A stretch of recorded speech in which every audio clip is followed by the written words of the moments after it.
বর্ষার আগেই আতঙ্ক উত্তরবঙ্গের নদী কিনারায় থাকা অঞ্চলগুলিতে।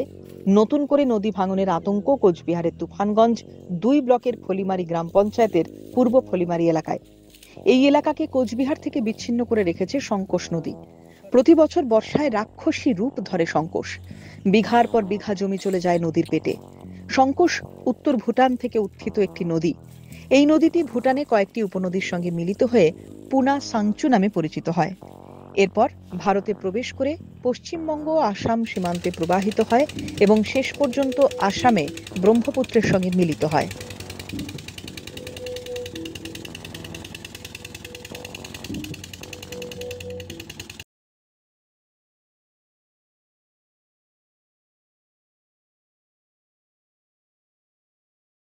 বছরের অন্য সময় যেমন তেমন, কিন্তু বর্ষা এলেই এই নদী ভয়ঙ্কর হয়ে ওঠে।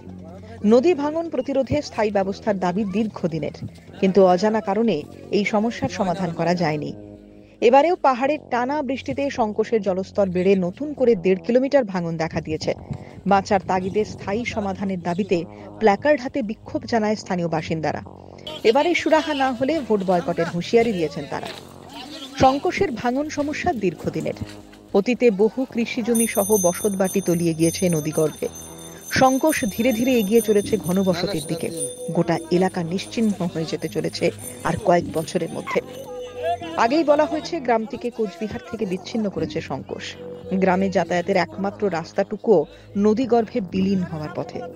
প্রশাসন বারবার আশ্বাস দিয়েছে সমস্যার সমাধানে। আশ্বাসে বিশ্বাস রেখেছিলেন স্থানীয় বাসিন্দারা, কিন্তু সে বিশ্বাসের কোনো ফল মেলেনি।